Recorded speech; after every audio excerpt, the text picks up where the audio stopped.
Bismillah, alhamdulillah, wa la hawla wa la quwata illa billah. Asyhadu an la ilaha illallah wa asyhadu anna Muhammadar Rasulullah. Allahumma sholli ala nabiyil hashimi Muhammad wa ala alihi wa sallim taslima. Allahumma sholli ala nabiyil hashimi Muhammad wa ala alihi wa sallim taslima. Allahumma sholli ala nabiyil hashimi Muhammad wa ala alihi wa sallim taslima. Amma ba'du. Alhamdulillahi rabbil alamin. Malam ini malam Kamis, acara walimatus safar ya. Alhamdulillah saudara kita Bapak Aspani dan Ibu Soraya insyaallah tanggal 20 akan berangkat menjalankan umroh. Pertama yang saya muliakan wabil khusus tuan rumah sendiri Bapak Aspani dan Soraya beserta keluarganya Anal Kiram, wabil khusus para pengurus yayasan yang di sini ada Bapak Tono Kusyairi Sumulangu, ya. Sutono Kusyairi Sumulangu. Saya teringat Sumulangu ternyata seorang pahlawan pejuang yang di daerah Purwokerto ya, Banyumas ya, daerah gitu ya. Ternyata itu orang besar. Mungkin Pak Tono keturunannya gitu.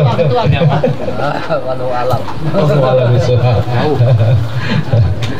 Khusus lagi yang saya muliakan sesepuh yayasan, sesepuh bina sepuh wabil khusus Bapak sesepuh kita Bapak Son Haji ya.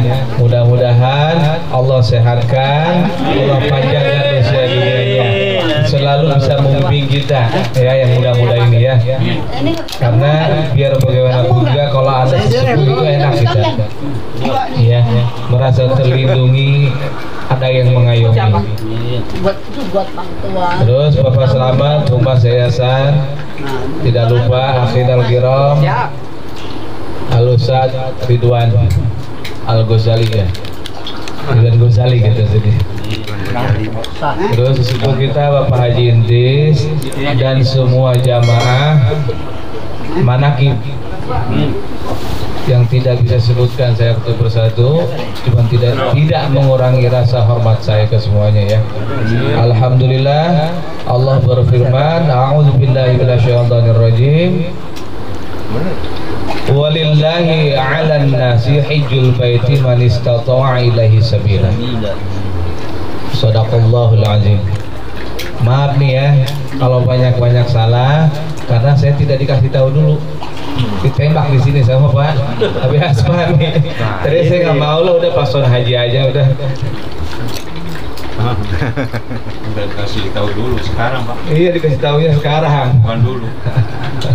Jadi bahasa iman ditembaknya orangnya dadakan. Cuman insya Allah mudah-mudahan kalau memang nanti ada yang salah itu datangnya dari saya, yang benar itu datangnya dari Allah Subhanahu Wa Taala. Berkenan dengan hadiah itu ayat Quran tadi, hebat dan uniknya ibadah haji. Rukun haji itu rukun yang kelima. Di sini penekanannya beda dengan perintah sholat, perintah puasa, perintah zakat.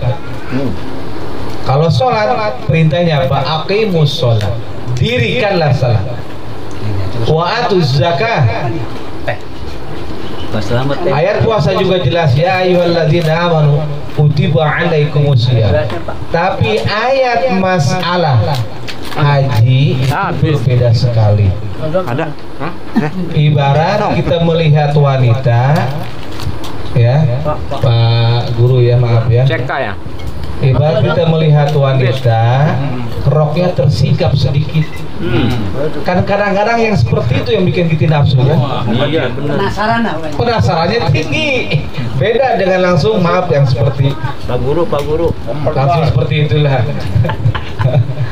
Tapi kalau tersikapnya sedikit, itu hawa penasaran kita tinggi. Itulah ayat Allah. Walillahi 'alan nasi hajjul baiti man istata'a ilaihi sabila. Dan kedai Allah ingin ngatasi manusia hijul baiti, berkunjung ke rumahnya Allah. Saking luar biasa dan penasarannya, ibarat tadi kita melihat wanita tersikap sedikit, orang sampai rela berkorban menjual rumahnya. Ya kan? Kadang-kadang menjual rumah tidak memikirkan dia pulang kayak gimana, kita nggak tahu. Itu luar biasanya bikin penasarannya. Padahal perintahnya juga tidak jelas bagi yang mampu. Beda dengan perintah sholat. Pak sana nih. Haji sendiri menurut lughah bahasa artinya berkunjung.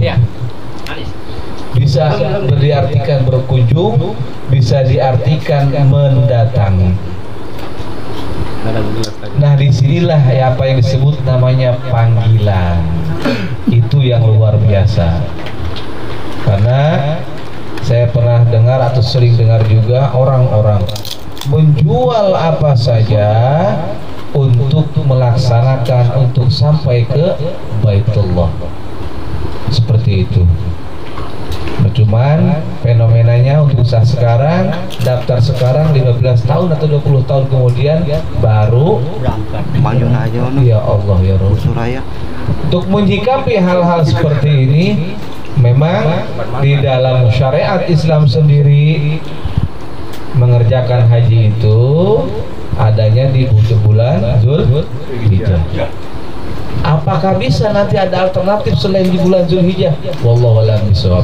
Mungkin aja bisa aja kalau kita kumpulkan seluruh ulama-ulama di dunia. Karena untuk menyikapi fenomena-fenomena ini, coba kalau kita tunggu umur 20 tahun sekarang, Pak Guru umur sudah 65 tahun, ditambah 20 tahun dia berangkat, terus aki-aki. Jangan. Mana can nikah nih. Mendingan berangkat, nggak usah pulang lagi gitu ya. Kalau bulannya mungkin nggak dirubah, yang dirubah mau pakai virtual itu. Virtual apa? Kalau virtual Allah bisa. Nah, disinilah keunikan kota Makkah Al-Mukarramah sendiri, ya, karena di kota Makkah sendiri penghasilan untuk orang Quraisy itu satu, zaman Kanjeng Nabi itu berdagang, dan yang kedua penghasilan dari sisi ekonominya itu melalui haji. Itu zaman dahulu, sebelum zaman Kanjeng Nabi Muhammad itu seperti itu. Karena ibadah haji itu aslinya ibadah napak tilas, menapak tilasi orang-orang terdahulu, khususnya Nabi Allah Ibrahim alaihi salam. Yang unik pada waktu itu, Raja Abraha datang menyerang ke kota Makkah. Di situ Allah bela, turun ayat alam tara kaifa fa'ala rabbuka bi ashabil fil. Toh kenapa pada waktu zaman Khalifah Marwan bin Muawiyah, pada waktu itu Ka'bah rata. Ka'bah diratakan oleh Khalifah Marwan bin Muawiyah. Pada waktu itu mengepung Abdullah bin Zubair. Nah, perbedaan di sini coba kita ituin. Raja Abraha sebelum Ka'bah itu dihancurkan oleh pasukan Ka'bah, Allah mengutus langsung namanya burung ababil. Tapi pada waktu Khalifah Marwan bin Muawiyah itu sampai Ka'bah hancur, tapi Allah tidak bela. Bahkan 36 tahun orang-orang pada waktu itu ke Mekah tidak mencium Hajar Aswad. waktu itu Hajar Aswad hilang selama 36 tahun.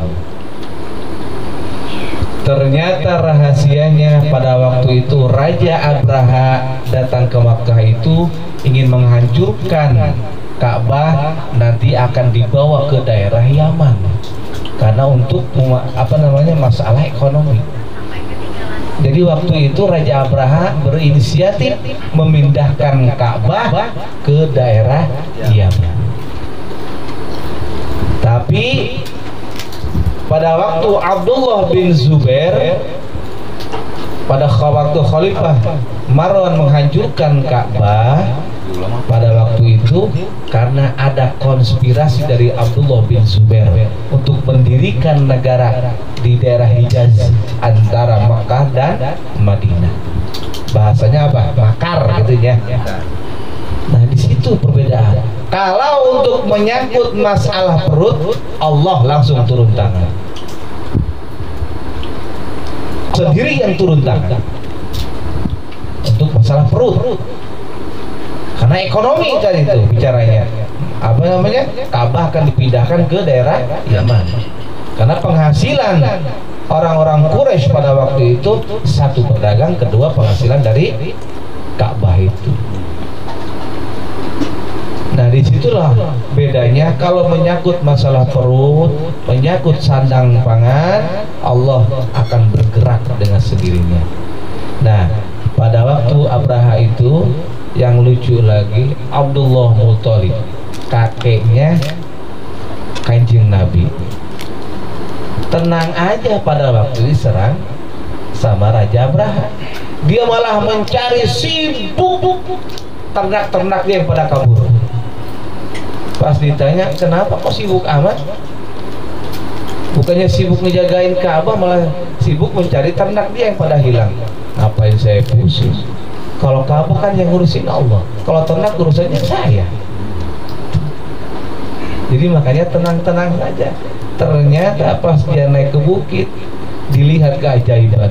Allah menurunkan yang namanya burung ababil. Nah, jadi masalah ini ya, terutama masalah ekonomi itu tetap itu Allah langsung. Allah itu marah. Tapi kalau untuk masalah tadi konspirasi, namanya makar seperti itu, beda lagi. Allah tidak ikut-ikutan. Malah yang ada sampai Ka'bah sampai Hajar Aswad hilang pun pada waktu itu 36 tahun. Makanya sering kejadian waktu dulu, apalagi sekarang zamannya corona, terhenti kegiatan haji. Memang seperti itu dari dulu, sudah ada dari dulunya. Dan mudah-mudahan kedepannya ciri orang-orang yang diterima ibadah hajinya, atau yang bahasa yang disebutnya apa, mabrur ya, lain kabur, lain haji kabur, lain kabur ya, mabrur, bukan haji kabur. Cirinya yang tadinya kurang suka dengan sholat jadi suka dengan sholat, yang tadinya zikirnya hanya 3 naik jadi 165. Ciri-ciri itu haji mabrur, bukan haji kabur ya.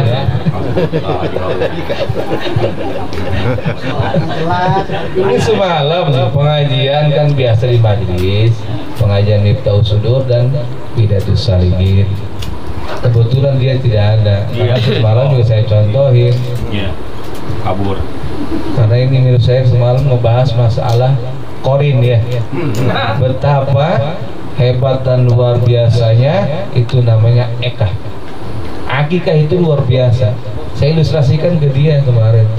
Kalau orang-orang ya yang dinominasi oleh jin korin, salah satunya tidak mau ada, nggak mau istiqomah, turun naik lagi turun, tidak bisa aja begitu. Ciri itu sendiri bahwa dalam tubuh dia dikuasai sepenuhnya oleh korin. Nah, salah satunya ya ternyata oleh media akikah itu sendiri.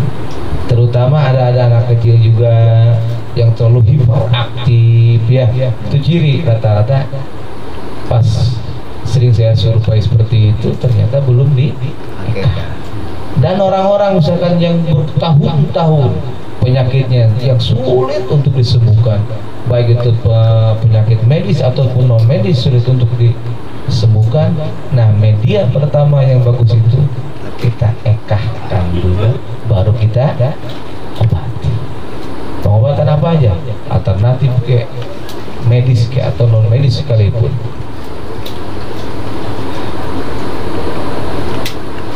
Ya, jadi haji sendiri ada disebut umroh, ada haji kecil, ada yang disebut haji besar, ada yang disebut namanya kalau bahasanya haji akbar.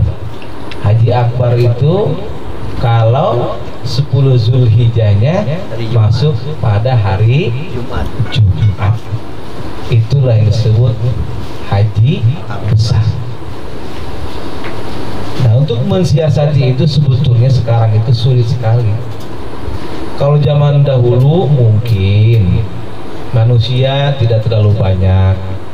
Kalau sekarang setiap ada haji akbar kan tahu sendiri dari mana seluruh dunia berkunjung datang semua ke kota Mekah. Kadang-kadang tidak ada kesiapan di kota Mekah sendiri untuk pemerintah Arabnya karena terlalu ngebludak begitu.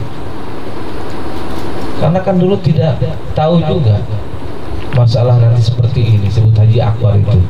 Semakin banyaknya manusia yang datang ke lokasi satu tempat. Nah, di sini Babe Aspani cuma saya berpesan datang ke sono, tolong ya, tolong manfaatkan waktu yang benar, jangan disia-siakan.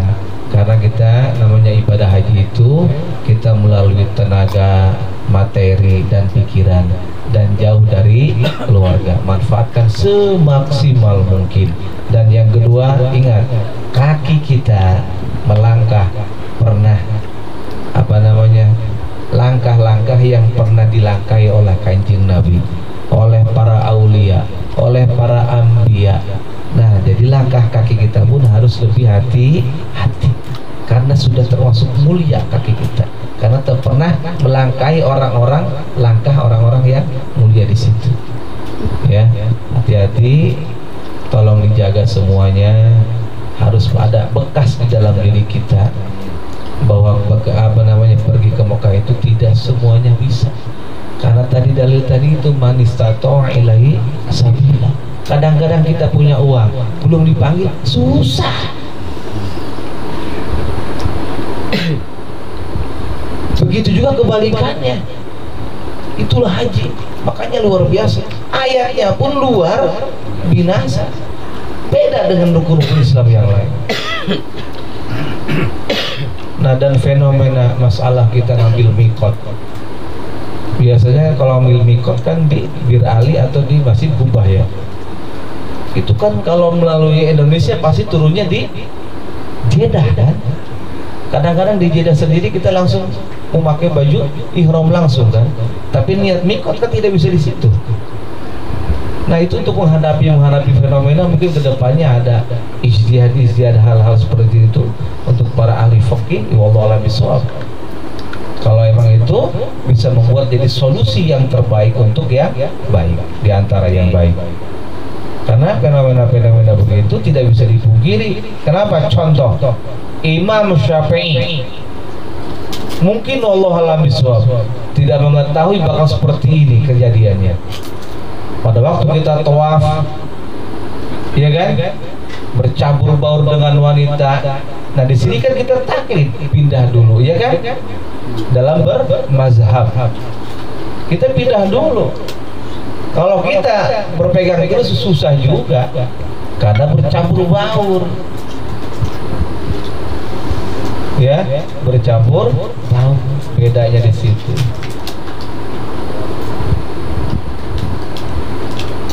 Kadang-kadang hal-hal yang begitu, namanya manusia, tetap manusia, ada kekurangannya. Ya, beda di sini. Makanya jangan terlalu over terhadap ilmu fikih. Kenapa? Karena fikih pun sama hasil ijtihad produk manusia. Namanya ijtihad itu pakai otak, berarti produk manusia. Ijtihad itu keluar, ijtihad itu hasil daripada budaya, kebiasaan dia, adat dia. Makanya beda-beda. Imam Syafi'i kebanyakan untuk daerah wilayah Asia. Asia Tenggara. Dipakai di daerah Timur Tengah nggak laku.